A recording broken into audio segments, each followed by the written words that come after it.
Hello, everyone in podcast land. I'm David. And I'm Jono. And this is the show where we crack whips, we slide under doors, and we make sure we come out with our hats. It's Let's Wing It. No. We also punch Nazis, because that's a thing. Yeah. If you don't punch a Nazi, are you even Indiana Jonesing? Florida. Anyways, we got a treat for you today. We're going to be talking about, as you can guess from our preamble, the new Indiana Jones and the Dial of Destiny. What a title! What a title! It's a title, but it's much better than Crystal Skull. I don't know.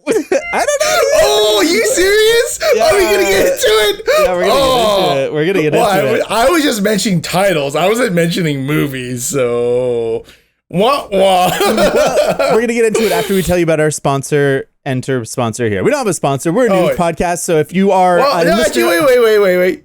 I got a sponsor. Yeah. I have my wife's new book, Jillian and Tillian. My wife. I guess this might be mirrored. It is. No, it's how to get. To me. Is it normal to you? Oh, you got it? Yeah, let's go. I haven't read it yet though.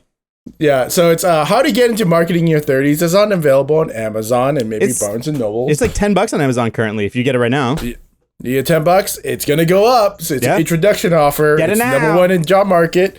And yeah, it's basically it's a good book about, just like if you feel lost and you want to restart, you don't have to feel like the 30s is like over. You can actually restart anytime you want. You don't have to be 30 to read this book, one thing too. And it has just a bunch of cool, awesome stories about my wife's journey to where she is today. And she's now a writer in New York, which is crazy, in her late 30s. And it's just never too late. And it's really good. You have Amazon Prime, you have Kindle Unlimited. Just get it. Like, it's just read it. It's a good book. And just leave a review. That's a big thing. Leave a review. We need them. Them. Boost the algorithm. So yeah, check it out. It's How to Get Into Marketing in Your 30s. A lot of great stories. Go check it out. Audiobook when? Oh, she's actually planning to do audiobook. Oh, really? So, yeah, I'll get... Cassie will record it. And, she's done classes on recording audiobooks. Oh, really? Oh, yeah. Yeah. She'll use our future possible sponsor, Beacon Mics. Woo, Beacon Mic. Anyways, let's get right into it. I don't want to dilly-dally for the dially-shally. Jono, what did you think of Indiana Jones and the Dial of Destiny?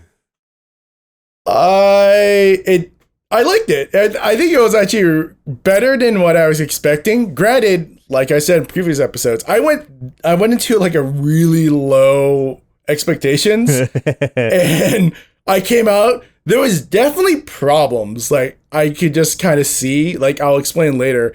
But overall experience, I would say I came out of it with like, at first initially I was like, oh, that's 8. Now kind of like settling down, I'm like, that's a solid like 7.5 for me. Okay. I'm glad you enjoyed it. I enjoyed it. My thoughts on Indiana Jones are not quite the same as yours. I have a feeling why. Yeah. I think I went in with a little bit higher expectations. I was expecting like a 6.5, like something, it was fine. And what I would say, if I was doing, They're Just Movies slogan style thing, I'd be Indiana Jones and the Dial of Destiny packs as much punch as serving elderly people baby food. And I think that this movie... I would agree with that.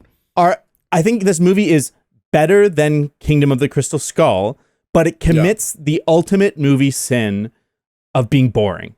And I think that's Kingdom of the Crystal Skull, as batshit stupid as it is in its second half, is not boring. It's crazy. It's bad, but it's like, it made me feel something. Whereas this, I had a hard time connecting emotionally with everything. And it feels like so much happens, nothing happens.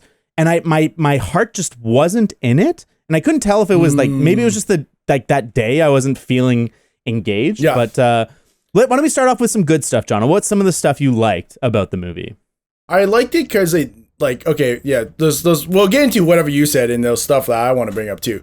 It kind of knows where its roots are. It's like fantastical adventure, globe-trotting, and Nazis. Like, here's the thing. Nazis are universal bad guys. If you listen to this podcast and you sympathize with Nazis, get the fuck out of here. Yeah, fuck you. fuck you. Yeah, they're like universal bad guys. So you like when you see one die, you're like, yeah, like especially full uniform. Oh yeah, spoilers. By the way, we're gonna be freely talking about this movie. Yeah, it's spoiled. I mean, like honestly, if you get spoiled too, there's only like one really big part that's kind of like, oh, I got spoiled. Everything else is kind of like what you kind of expect. Yeah. I would say like a twist. Okay, here's the spoiler. The twist of him going back in time was actually kind of cool. I was like, oh, that's actually kind of dope. Like, this is sweet. Totally. And the fact, go ahead. Oh yeah, no, I think you're gonna say this. It's just the fact that like he goes back in time. They go too far because of this phenomenon with the world. I don't know physics that well. Well, I know, but not this kind of physics. Sure. But it's like they go way back to where Archimedes, is it Archimedes? No. Yeah, Archimedes. It is Archimedes. Yeah, Archimedes existed. So Indiana Jones, or Indy or Henry or whatever he wants to call himself, he gets to see the stuff that he's been researching for all his life and wants to stay. And like that whole situation was so cool. I was like, yeah, I'm into this. Like, if I was an Indiana Jones, would I stay? I think I would. Let's go back and it kind of explains some of the stuff that's happened, because it sounds like a whole bunch of crazy. And to the movie's credit, I think that it kind of pulls off the crazy stuff without feeling crazy. So basically, the MacGuffin of the movie is the Dial of Destiny, and we don't really know what it is. We know that it's some super advanced piece of tech from an ancient civilization, from Archimedes.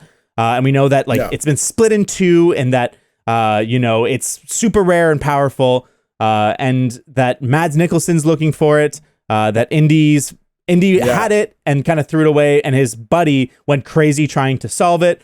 And basically, as the movie progressed, you kind of figure out that once the two parts are together and you have the secret code to unlock it, it allows you to time travel. Which, as soon as it became possible in the movie that time travel was going to happen.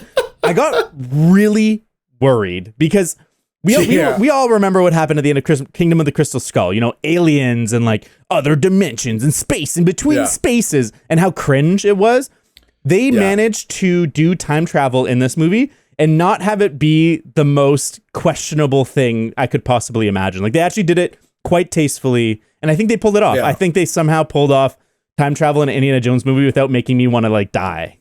Yeah, it's actually interesting, because if you actually like think about like parts in the movie, like earlier, I can't remember exactly which part, but when they first get to Sicily, and before they go up to the spelunking and the spelunking into the caverns where the echo, and it's just some weird shit. There's one part where you see like them reenacting a dragon attacking the Romans, and you're like, oh, that's kind of a weird thing. And then it actually happens that it's a plane shooting them with bullets. You're like, oh, that makes sense. Because I was like, what? Why a dragon? Yeah, but, I like all the slow reveal of it too, when they go to Archimedes' tomb and he has a watch on, and you're like, uh-oh, and like there's propellers on his casket and stuff, and it's like, okay, this is pretty cool. I think it's pretty sick. Yeah, I think that that's a huge win for the movie. I think another win of the movie is the character work. I think that the characters are all pretty well defined, and their arcs are pretty clear. Wombat, I can't remember the real character's real name, but her nickname is Wombat, played by what's her name? Wombat, Indiana Jones. From oh my god, my brain is so off. I must be sick. Normally I'm like, that's my strongest connections in my brain. Oh god. Helena Shaw, who is played by, what's her name? What the hell? From Fleabag. Phoebe Waller-Bridge. Okay, Phoebe Waller-Bridge. So I think they do a really good job. She starts off the movie as this, sneaky, money-focused thief, and she's kind of like the evil version of what Indiana Jones is. She's an archaeologist, but she does it for profit. And she's taking this stuff, and she's like screw your museum, screw this like idea of good and bad. Like, I'm getting what's mine. And I she's think definitely a rogue. She's she's the cunning rogue. Yeah, and so I think they do a good job taking her from that to willing to put herself on the line for Indy and for others. And I believed that journey. Same with Indiana Jones. I think that they do a good job. You know, he's kind of tired and I like that they show him teaching, because in the earlier movies they show him teaching and everyone loves him, but he's clearly so checked out and everyone's bored in his class. And I thought that was such a good little contrast state of the character. And then, you know, by the end, he's like you said, when he goes back in time, he wants to stay there because he wants to die. He's like, why would I go back? Like, who am I going back for? And then I really like the scene at the end when, you know, Marion's there and they're talking about, you know, like, there's all these people that love him and care for him, and he's there for them. Like, he's there because he belongs in the future. And I thought, actually, like, side note, I thought what they did with Shia LaBeouf's character being dead it was pretty good. The fact that they utilized him, because there was no way they were bringing him back. Like, I feel like there's no world in which Shia LaBeouf is in mainstream movies anymore. Yeah, but he's unfortunate enough. That's what I was thinking about too. I was like, I came on the movie like, yeah, they got rid of him. I'm like, why do I hate him again? And I talked to Jillian about it. She's like, oh, he did this, and this, and he's super weird. I'm like, now I remember. It's like, yes, he takes being an artist a little too serious. That makes it a little bit crazy. And he had a lot of controversy. Like, he was caught. He was working on a short film and he basically just plagiarized it, and he like doubled down on like, no, I didn't plagiarize it, but it was like a frame for frame steal.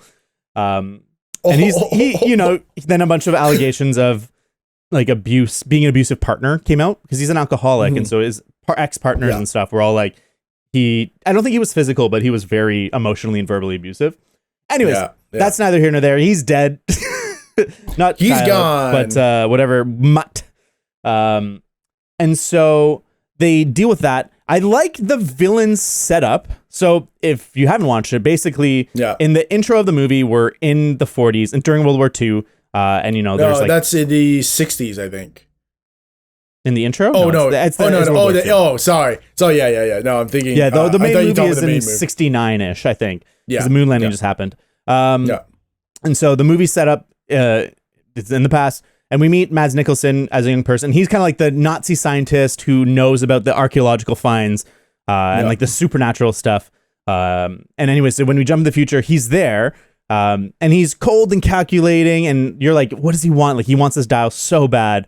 And you find out that ultimately his plan is that he wants to go back to 1939. And originally you think that he's there, you know, to help Germany win the war and help Hitler win the war.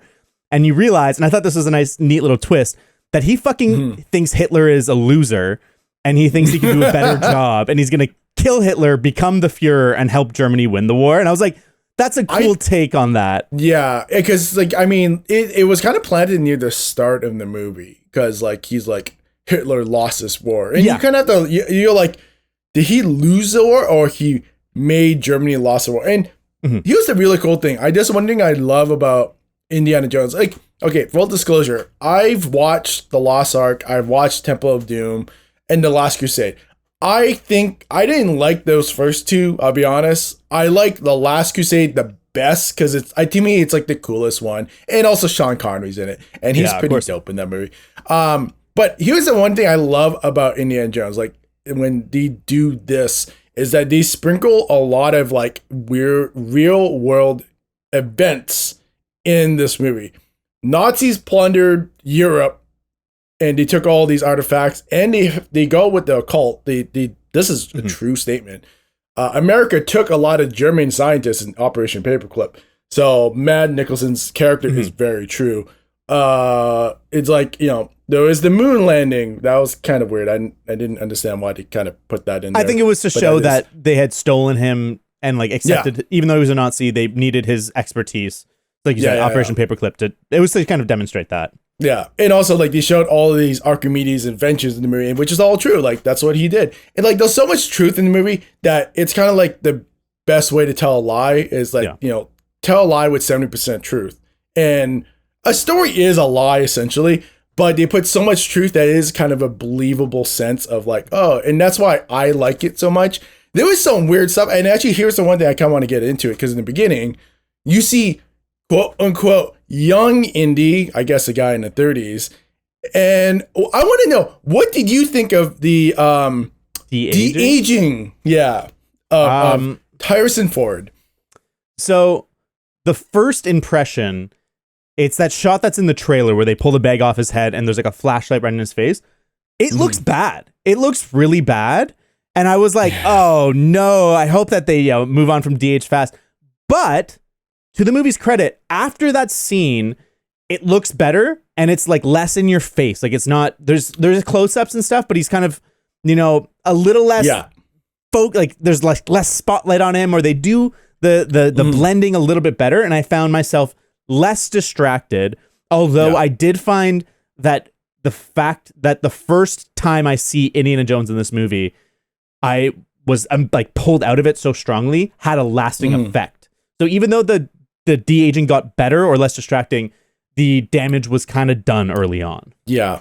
I mean, I 100% agree with you, because when I first saw it, I'm like, ooh, because those setting up the standard Indiana Jones shot is like Indy's in trouble as usual, and then he you see his guy, you're like, oh, who's that guy? Oh shit, it's Indiana Jones, and how is he gonna get out of this cave? Like they're doing that shot, but I can tell that he really tried. They tried really hard, but unfortunately enough, our technology is still in that valley, in that uncanny valley, that you can kind of see him like something's wrong. Like something does not look good.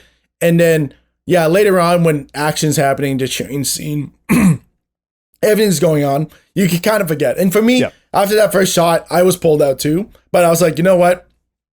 I'm just not going to think about it. I'm just going to enjoy the movie for what it is and just sit back and relax. I think that's a good way of doing it, especially because the movie takes this fucking sweet ass time in that intro. That intro is like, I'm not exaggerating. It should be like 1/4 as long as it is, not half.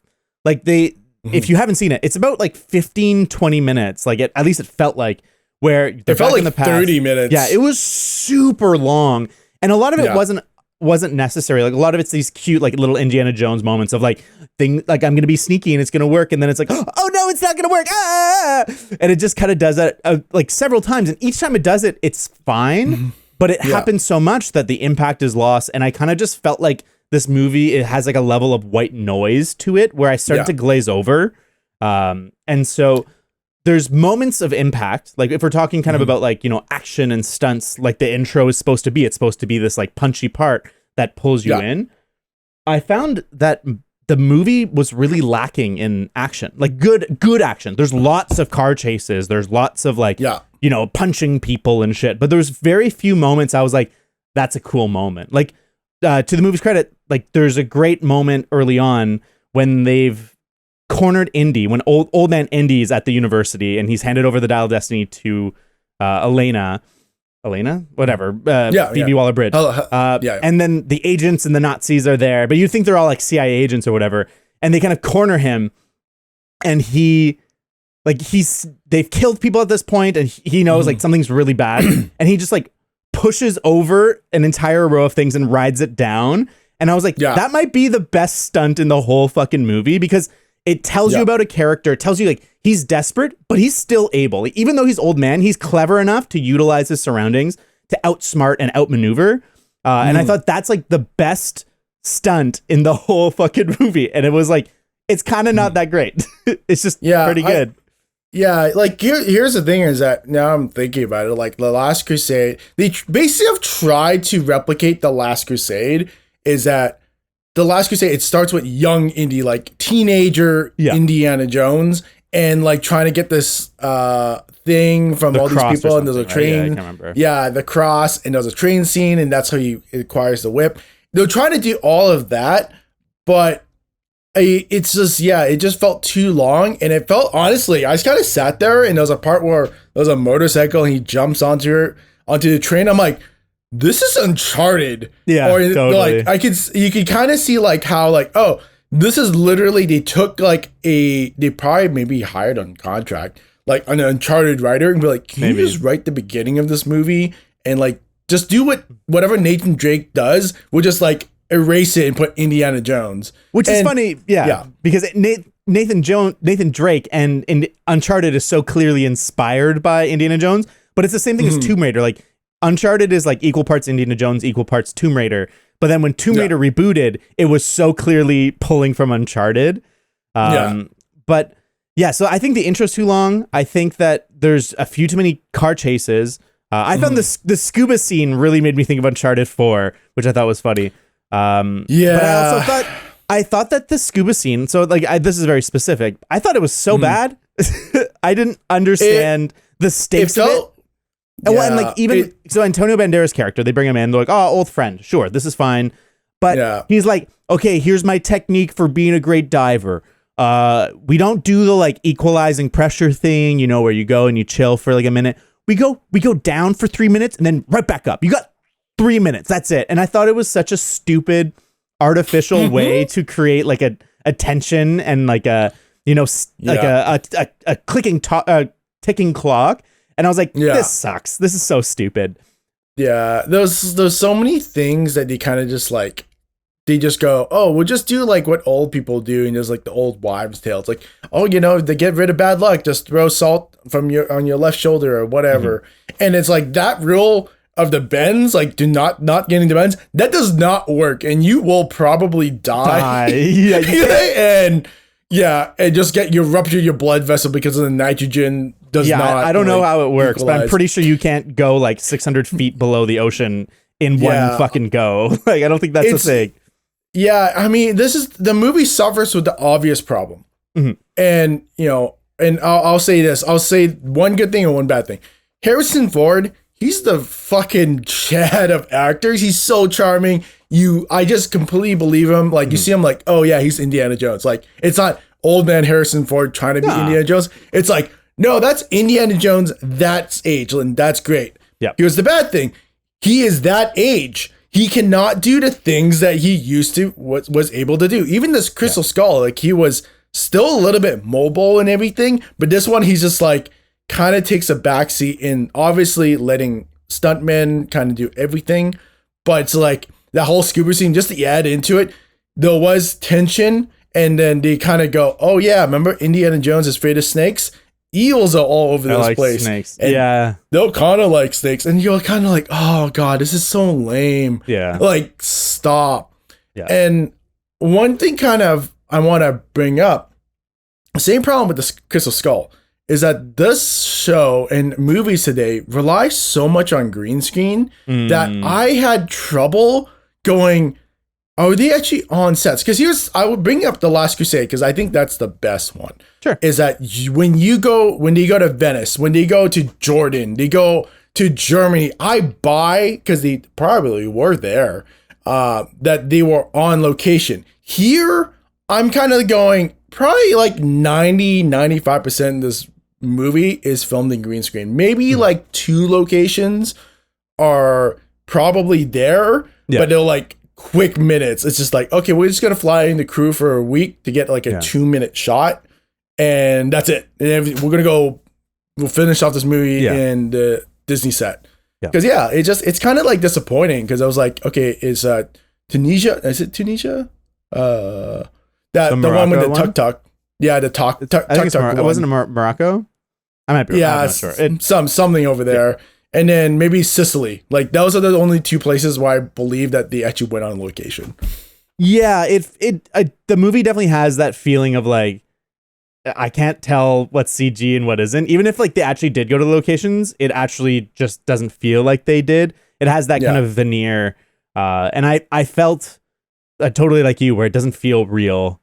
Any part of it. My suspension of disbelief was totally not there. And I felt because of that, there was no stakes to any of the action. And everything felt just a little contrived, but I think more than anything, what I found was that I didn't engage with the characters. Like, I think like in my head, the idea of, this Nazi who thinks he could do it better than Hitler and is trying to time travel so he can go back, that sounds cool. But the execution of that character, he's so cold and like calm the whole time, but not in like a fun, crazy way. And trust me, I am the biggest Mads Mikkelsen fanboy. I fucking love him. He's such a good actor, and he does fine with what he's given, but I feel like they didn't give him enough range to work with. At least not until like the last second. Yeah, because it felt like it was just like, okay, Mad, just do what you usually do, but now put it with a German accent. Yeah, instead of Danish or whatever, Yeah, so it's just, you kind of just like, he's great. Like, I find he was more engaging in this is pains me to say it. In Grindelwald, like the Fantastic Beasts, I never watched that one. Yeah. Yeah, I believed him more as being the bad guy there than being the bad guy in Indiana Jones. Like, sure. That's how bad. It's like he's not bad. It just felt like they just didn't go like, okay, you're a German, you're a Nazi, you think you can do better than Hitler, and you're a physicist, and you want to go back in time. That's all. That's your whole thing. Yeah, that's a whole thing. And then they're like, go, and it's like, oh shit, there's no backstory. I need to know more. Wombat was the only one I kind of really sympathized, because I'm like, oh, that kind of sucked. Your dad went crazy, and your godfather just fucked off. Yeah, but which was kind of a downer. I agree. I like that character, and again, intellectually, like there's something really good there. But I think they failed to give us the breathing space that those scenes need for us to get it. Because she says it. She's like, you're my godfather. Like, don't you understand what a godfather is? You were supposed to be there, and you weren't. But like, she doesn't really have. They don't have that scene where like everything stops and all of a sudden it's about that emotional journey, that like struggle and the communication on that level. I feel like it's all in passing, and it's all just like in service of like the plot and moving forward. And I felt like I couldn't engage as much as I wanted to with that. And so it's a shame, because like I think they could have, like, with just a few tweaks, they could have made those emotional journeys so satisfying. Yeah. But as it was, I was like, I didn't feel like Indy and Helena had a really deep history, and I think that's a shame. Yeah, it just felt a little bit weird, because it's like how she gets kind of like brought into it is that she obviously goes up to him because she knows that he has that part.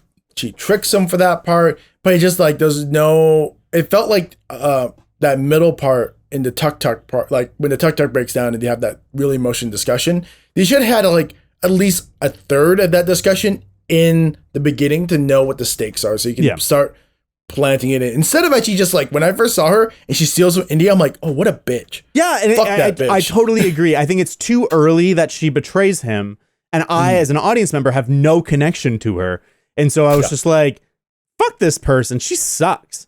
And I think like the movie was relying a little bit on her star power and her inherent likability, but I don't think that worked.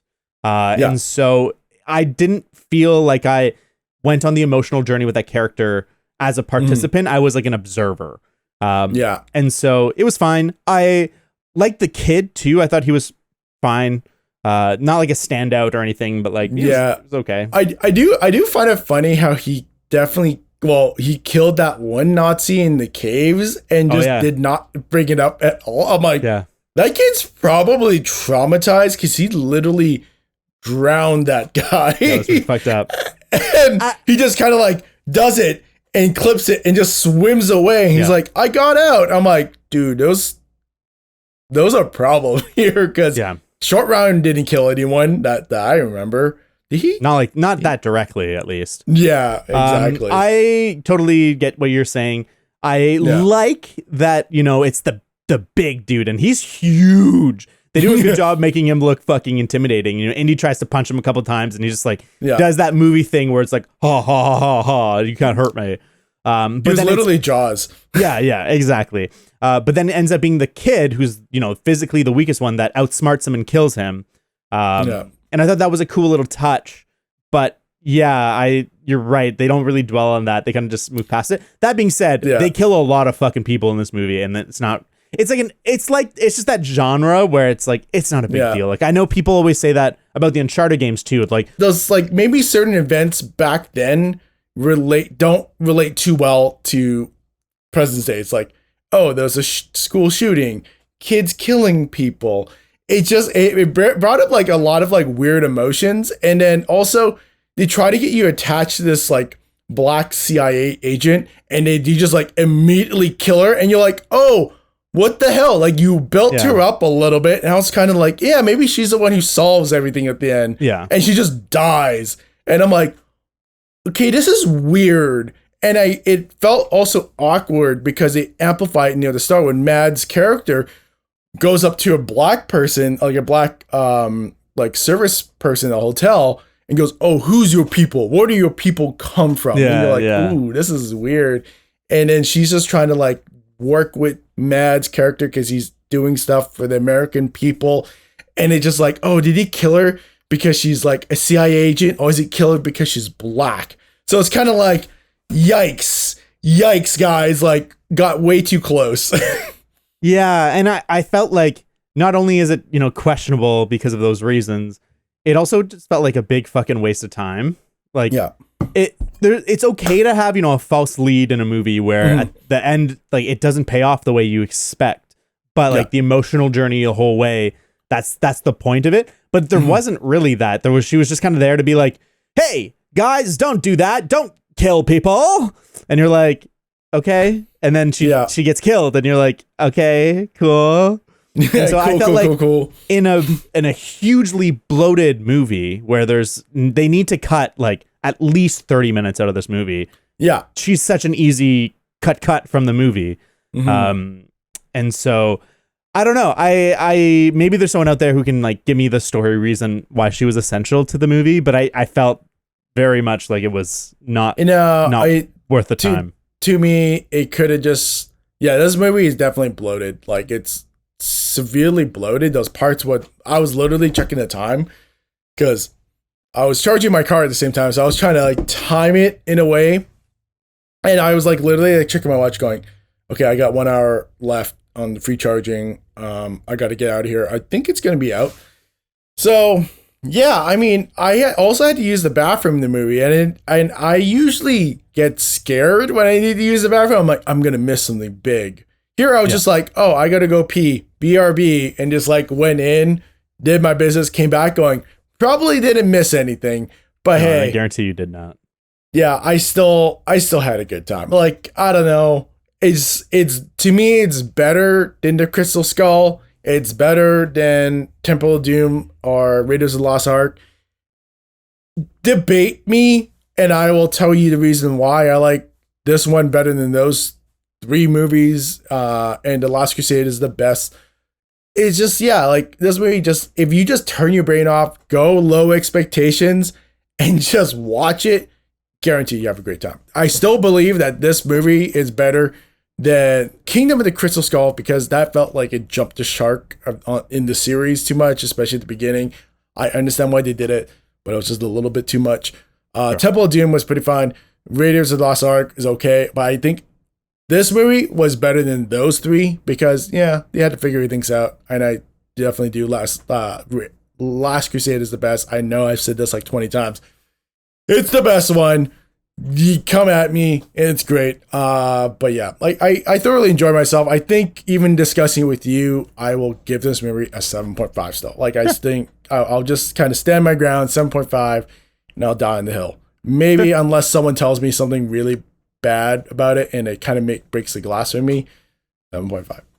Yeah, and I think that's totally fine. It feels like the kind of movie that if I was in a different mood, maybe I would have accepted some of the flaws a little bit more and just enjoyed myself. I think that this is probably okay. So I think all 3 of the originals are better than this. I'm part of the crew that likes Temple of Doom the most. I think the campiness is what makes it really fun. Interesting. I recognize that. I think that Raiders is like the quote unquote best movie in terms of like craftsmanship.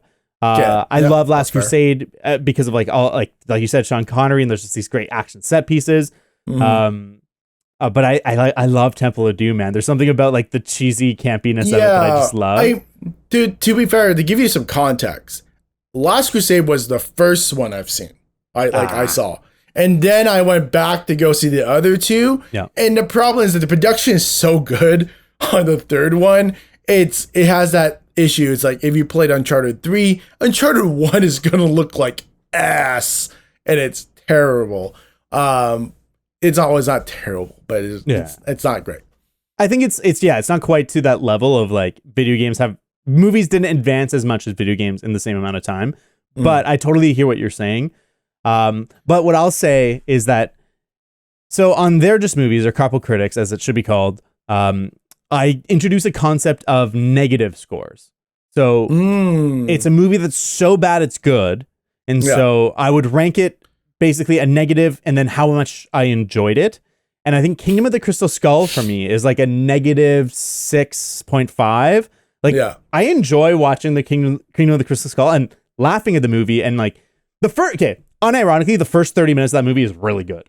But then it gets stupid and stupid and stupid. But there's just like fun shit happening. It gets a little bit boring in the pre-temple part. But then when it gets like, aliens and like there's 13, they become one. All that shit's so fucking stupid that it's really fun for me. Yeah. But this one is definitely not so bad it's good. It's definitely, on the positive side of the scale. Yeah. But I found I actually was like, would I rather be home right now? Was the question I was asking myself. And it often was like, I kind of would. So I think I would hover this like 5.5-ish, 5, depending on my mood. But again, like I wasn't feeling super good and it could have just been my mood that day. But I did not find myself in the mood where I would recommend this movie to people. That's completely fair. Like, honestly, this is the point of the whole show and reviews is that we have our own opinions. It's great. Yeah. And I don't disagree with you. There's definitely problems with this movie. And it's just the unfortunate fact that they didn't really capitalize on Harrison Ford during his prime. Granted, I think at that time, the 90s or late 80s, doing 3 movies for a franchise is like really good. And unfortunate enough, it's just the fact of the Disney overlords will just crank out. Well, I think they're going to change that now, but at least this is the current timeline. They're cranking out stuff that is just not good, that they should not be releasing. And I hope with Bob Iger, he's back in the saddle. Granted, he's fighting DeSantis in Florida. DeSantis, leave him alone. I need Bob to bring back the glory days of Disney, like me believing in Disney. And hopefully enough, this is the last Indiana Jones movie, and I'll be happy with that. Yeah, I got the feeling that they wanted to, maybe explore spinning off a Phoebe Waller-Bridge spin-off. Based on this movie, I'd say please don't. I really like her, and I think there is a world in which they did do that, but I don't think they pull it off in this movie to make that happen. Who knows? No. Maybe they could. I agree with you. Like, this is it just feels like that Disney machine. I feel just my last statement on this movie is just there's nothing in it that I'll remember. Like, I actually was talking to Cass yesterday and we're like, oh yeah, we watched Indiana Jones, huh? Whereas, Temple or Raiders of the Lost Ark, there's the boulder that spins down. There's the traps at the beginning, or the Holy Grail one, Last Crusade. There's the tank fight, and the Nazi gets fucking crushed. And even Kingdom of the Crystal Skull, there's the nuke test site where he hides in the fridge. Those things about bad movie. I still remember that vividly, scene for scene. Totally, you remember it, and this movie felt super unremarkable. I guess I'll remember the time travel segment, but even that felt so CG that it was cool. Yeah. And I thought it was smart to have most of it happen at a distance from the window of a plane. But I don't think I'm going to be talking about that time travel segment with people for years to come. Here's the thing is that even at the studio for me is every Monday we always talk about the big hit. No one talked about this movie at all. It just was hey guys, what's up? That's it. That was it. And I saw this movie on Sunday at 2 p.m., matinee. So it was pretty fresh because usually I watch movies on Friday or Saturday. And I got in the movie and same like you, I totally forgot about it until I was oh yeah, we're going to record a podcast this week and we're going to talk about Indiana Jones. And I actually literally had to write down everything I wanted to say. I'm I'm going to forget everything. Totally. 100%. Yeah. And so, yeah, it's fine. If you love Indiana Jones, it's less offensive than Kingdom of the Crystal Skull, but it's also less remarkable. I would recommend to people, hey, wait till it's on Disney Plus. It's going to be it's not doing, this movie's doing fine in theaters. I think it did about 130 million in the first weekend, which is good. I have a feeling it's going to have a pretty steep drop off. Yeah. And so I expect in like a month or two, you'll start to hear rumblings of the Disney Plus release. So I mean, here's actually something too I kind of want to like maybe allude. Like, this is gonna be a short episode. Sorry, guys, we're just not feeling that great. Here's the one thing. It's that I saw an article. I did not read it, but I read the headline like a good person always does. Just read the headlines and going, I got enough information in 100 characters or less. But this one kind of resonated with me. Is that they're saying that this year, I believe it's probably the worst year for summer blockbusters. It's just like none of the movies are actually hitting, except for Spider-Man. Apparently, that's easily gangbusters. Yeah, and also Super Mario. But even then, it didn't seem. Yeah, well, Super Mario is like 1.3, 1.4 bill, but Spider-Man isn't like. It looks like it's gonna maybe barely crack a bill. Yeah, which I think is strange for a Spider-Verse movie. Let's see where it's at right now. It's at 613 worldwide, so it'll get too close to a bill. So that's pretty good. Never mind. I retract. It's pretty good. I mean, Super Mario has that kind of the quality of kids will enjoy it and they'll probably watch it many, many times. Yeah. Because it's just like literally a TikTok movie. Just like, whoa. It's a 10 seconds. Anyone can watch this. Yeah. Yeah. Spider-Man is like, you kind of have to be a little bit understanding in that you're probably going to need to watch it at least like 2 times to get the full benefit. And it's very it's a very snooty movie because how people talk about it. Because if you listen to some people talk about it, it's like, dude, you sound like an art snob. And you're like, ugh. Yeah. So that's kind of interesting. I wonder if like is it just like the fact of our movies starting to becoming less important in the theaters, even though we have so many people trying to get people to go back to the theaters, or is it like, are we now in the transitional period to going streaming? Because hey, here's the thing too: the writer's strike's still going on, and we're gonna have a deficit of content everywhere. And the only way you're really gonna see anything new is you watch Bollywood movies, or you just watch all the movies in your watch list that you've been meaning to watch. And yeah, it's like back. I think it was like back in 2002, 2003. Was the last writer's strike, and yeah, this is gonna be kind of like it's a drought. It's gonna be a drought. Yeah, I think it's the reason why this year is so slow. There's a number of factors. I think one is yes, streaming exists, and I think part of it is that streaming creates so much content that why would I go to the movie theaters? But I think streaming, and like let me put on my my cinema guy hat for a bit.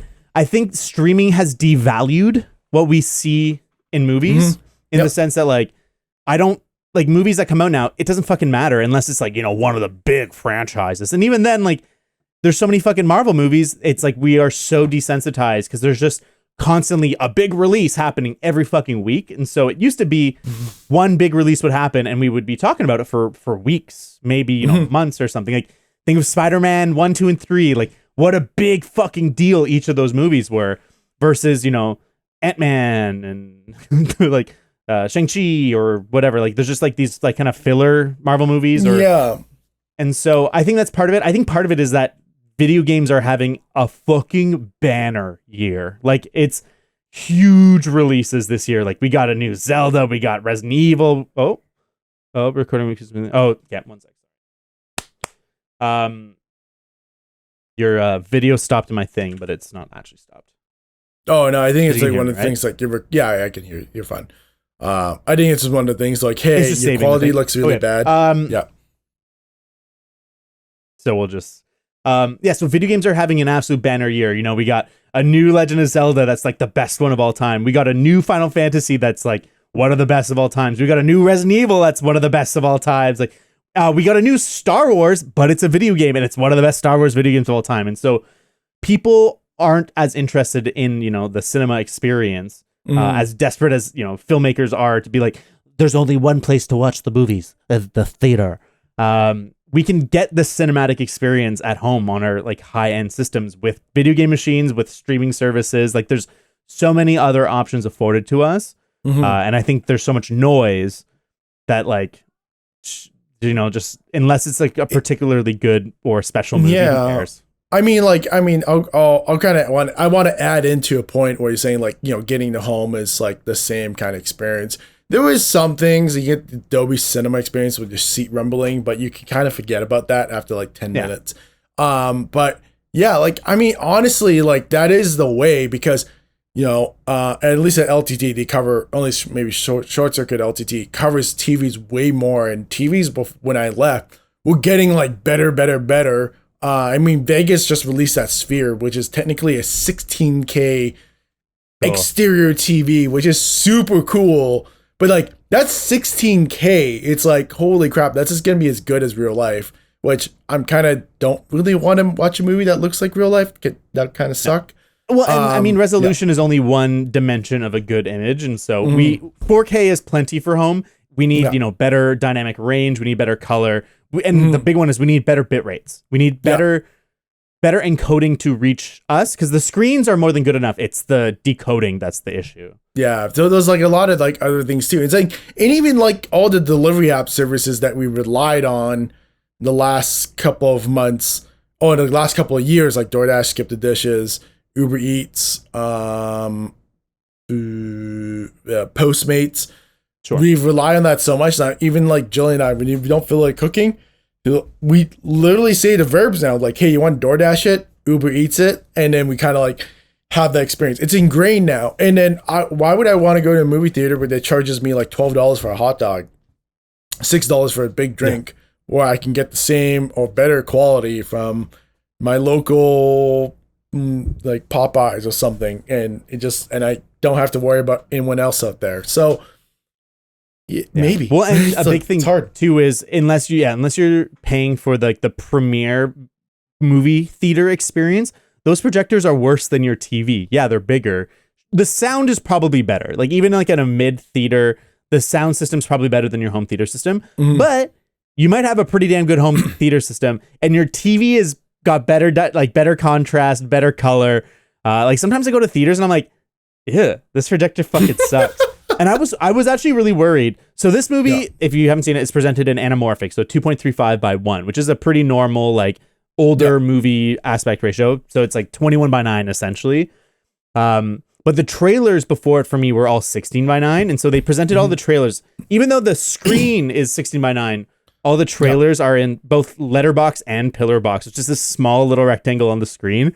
And I got really worried, but I also was like, oh, the movie, like they don't really care about the experience anymore. Like there's no like projectionist whose job is to make sure that the experience is the absolute best it can be. It's like there's probably one projectionist for the whole city, and he goes around and calibrates and then like trains one manager to load, like to enter the password to like load the videos and shit. Like they don't fucking care. Yeah. Well, okay, I'm going to be I'm sorry. I'm an AMC fanboy now. I'm just going to promote it. So AMC has like Dolby Cinema, and then that was one thing they actually promoted heavily at the start. I thought I must have missed it because I was late at the Spider-Verse, and that was my first movie experiencing Dolby Cinema, but they're like, oh, True Blacks is black. And it actually looked really good, but it's probably like one of those things that they probably don't really need a projectionist anymore. It's just like you buy Dolby system and it just has like a self-calibrate or a dude who installs it is like the actual technician, but I doubt there's a technician that's hanging around all the time. Because even at my theater, for the trailers, the lights, you know, they're supposed to turn off, but they went dim, but then it would flash. And it flashed for about 15 minutes. And so we had to go and get the manager and be like, yo, this is not okay. And they're like, yeah, it's a system error. It'll fix itself. And I was like, excuse me? What the fuck? Oh my God. And so, I feel like even though movie theaters are so desperate to get people back into the theater, I think they know that the magic is lost. Yeah. And so it is what it is. But Indiana Jones, love it or hate it. Yeah. John, anything else? Oh, yeah, go ahead. Oh yeah, no, like that's pretty much it. Yeah, just to add in what else is going on, like I mean, like we'll just discuss it right now. Like usually enough we use the wing warm up part is I think movies, there's some movies, we're playing video games right now. I think maybe I don't know, what do you think? Do you want to talk about the Colin Ballinger thing?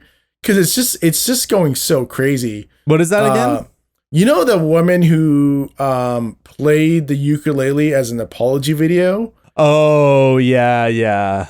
It was I want to maybe we should talk about YouTube in general, because like we haven't talked about it that much, and I'm getting more ingrained with the business and then talking to other creators too, and it's becoming like a maturing industry that there is like it's becoming less Wild West and starting becoming more standardized, which is for sure good. So maybe there was that, like if you have questions in the I totally forgot to do a Q&A for the wing warm-up. Whoops. Sorry, Joe. We'll do it next week if you guys want to get in on that. Yeah. Sign up on our Patreon, patreon.com/let's wing it. Yeah, just go on Twitter, just tweet. Do you have YouTube questions? We can't obviously tell you secrets that we just don't feel comfortable talking about. But if you have questions like how do I do this, or what should I concentrate first, I would be more than happy to dissect it, because I actually got off a call with Brandon Y. Lee yesterday, and we had a long conversation about things. Cool. And there's some things I was very surprised that he knows, but he doesn't execute on. And so I was like, oh, I need to talk about this, because it's just like I spent like, it was only for 10 minutes. I was talking for like an hour and 15. I'm like, do this. You need to do this. This is my strategy if I was starting out right now. And actually strategies I kind of want to start doing on this channel in my spare time. I'll just cut shorts. Sure. Yeah. So I mean, yeah, I think maybe YouTube. I think the YouTube discussion is a good next one, because we could talk easily for an hour on that. I would love to. So send in your questions, because I think you and I have different perspectives, but you truly are a wealth of knowledge in terms of one side of the experience on YouTube. So I think that'd be great if you guys have questions on anything. Yeah. Submit your channels. Like if you want to like go, this is my channel, rated out of 10, and tell me 5 things I need to do better. I will be brutally honest. I will sound like an egotistical snob, but here's the thing. I don't have much time, and I will just give you the blunt truth so you can build on it. I'm not being mean to being mean. I'm being mean to go, do this or you will die. Yeah, I think that's totally fair. So that'll be next week's topic. So yeah, please send in your questions. I wanted to give a brief update on Final Fantasy 16, because I've played a decent amount more. I have not. I'm so sorry. It's okay. It'll be super brief. Again, spoiler free. I just wanted to comment that the boss battles are the most fucking epic thing I've ever played. One boss battle in particular, when we get to a spoiler review episode, blew my fucking mind. It's like what God of War should have been in terms of like epic boss fights again. But then I specifically criticized side quest last week in terms of being like just a fucking waste of time. And it's a little more complex than that. So what I've noticed, I'm a lot further in the game. I'm like, I think I'm in the last little stretch. Is that the side quests, the strength is that they have really good writing and world building in them. And they have really smart rewards. So it like a lot of the side quests will have like really important upgrades locked behind them in terms of like, oh, you can upgrade your satchel of potions, and like it's like you do one side quest and you get a big upgrade, and there's a lot of that, and there's like a lot of smaller ones, whatever. And then there's lots of great world building in these character moments. And a lot of reviewers said that the game was really dour in terms of like being like dark and hopeless and everyone's mean. But what I found is that the side quests is where a lot of the hopeful writing is, where you're like you're helping people to fix the world, you're helping people to invest into helping to make it a better place. That being said, while the writing and the rewards are excellent in the side quests, the quest design is still shit. It's just go there, talk to someone or fight someone, and then you get there and it's like, okay, go somewhere else and fight or talk to someone, and then it's like rinse repeat 100 times. When you talk to the people, the writing is really good, and I'm finding myself very invested in what's happening. Yeah. But it sucks that they were not able to masterfully design quests, and instead kind of just like it felt like they phoned in that part of it. But it is what I'll say 2 things. One's a question, one's a statement. Is that like I know the reviewers, they probably said it was really dour and dark and drab. It's because they probably didn't play that many side quests, because their job is just to fucking finish the go game from A to Z and just beat it as fast as possible so they can give you a rating out of 10. So it's just that statement. It's nothing. The problem, it's just a problem with the industry. And 2, here's a question. with the boss battles. So here's one thing about fantastical looking boss battles. Is it all quick time events, or like you fight standard and then goes into a quick time event? It's a bit of both. And I actually like the boss fight that I'm having in my head. I don't want to give any spoilers, because I think everyone who, you know, likes character action games and likes Final Fantasy games, because this game is really fucking more fun. It's so Final Fantasy in a way that I think people don't understand. It's like Final fucking Fantasy, man. But they do not all the specific boss fight that I'm thinking of is so brilliant in how it's like, it's not just like this one little chunk, it's like the build up to it and like the stages of the boss fights and like how it's building, and then like how, you know, you're getting like there's story elements tied into what you're doing, but there is quick time events. Like there's like, you know, cinematic evasion and cinematic attacks and cinematic clashing. So there'll be like, you know, it'll be like a video and then it'll be like, okay, press square now. And you do it and it does an attack, or like hit R1 and dodge right now. But most of it is actual battle. Yeah. And they'll have like variations of what you do. Like the opening fight in the game, spoilers for like literally the demo for this game. It's Phoenix versus Ifrit. And so it's like you're falling down a giant chasm, like kind of like a Gandalf and the Balrog sort of thing, but it's Phoenix and Ifrit. And so Phoenix, you know, you're targeting Ifrit and you're shooting your blast at him. And then you're like underground and you're blowing shit up and you're shooting each other. Yeah. Whereas like the next time you fight as an icon, it'll be like more like a wrestling fight where it's like, you know, fisticuffing, you're ripping each other apart and stuff. Cool. And so these huge epic fights aren't just quick time events. Like they're just kind of like different designs. Yeah. But there is still quick time events for like the like final strike or whatever. Yeah. I just completely say this because just going back to your point about like the beginning opening, I was like, oh, R1 to shoot and then I can't remember the button is to dodge. I'm like, yeah. Like I'm always just seeing that part. I'm like, if this is the game, we're fucked, because this is it looks really good. Because here's the thing, to have this for the viewers, it's like it's always really hard to balance fantastical, awesome, amazing fight scenes that Final Fantasy is kind of known for, but to have that, to make sure it's executed well, you have to kind of like control it to a level of they can say it's interactive because you can press square at the right time, triangle and circle and left and up. But it sounds like it's good. So I'm looking forward to trying it out. Yeah, it's I am like I liked it a lot last week. I maybe borderline loved it last week, but the more I play, the more I love it. It's one of those flawed but amazing games. Like it's the things that it's succeeding on, it's fucking doing amazing. And then there's a lot of stuff you're like, okay. Yeah. But overall, I'm having a great time. Yeah. And so that's my thoughts. Yeah. No, that's awesome. Here's the reason why I haven't been playing. So hopefully this is a good reason. Is I was about to start and then Twitter kind of interrupted me. I'm like, I'm gonna play this. And he goes, Dave the Diver finally got full release. Yeah. So I got the game for early access that you could buy. Right now, if you're listening to this, I think the Steam Summer Sale has it, the full game, and actually at 10% off. So go get it. Is that the early access stopped at a certain point, which is fine. Early access. But the full access game still plays roughly the like 99% the same. It just then unlocks, so you can still progress. Cool. Like you don't have to restart again, which is a really bitch because there's some grindy parts in the game.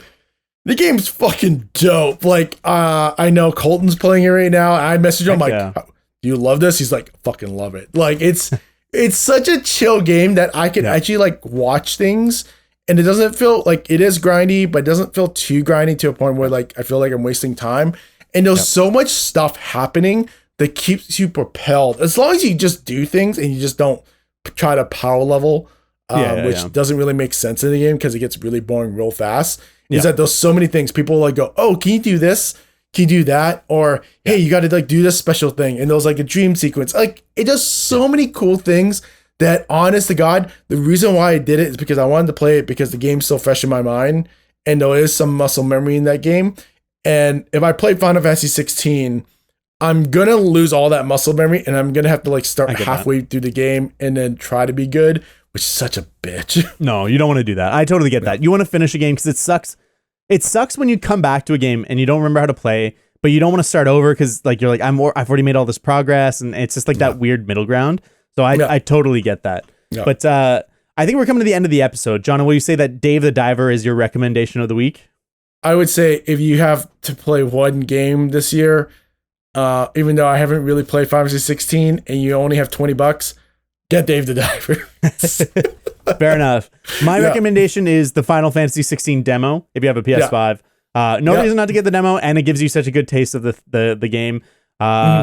But other than that, if you want another taste of us, you can follow us on Twitter. Let's Wing It Pod at Let's Wing It Pod, or Let's Wing It 22 at gmail.com, or patreon.com/ Let's Wing It if you want to give us money and support us, and probably reach us the most directly that way.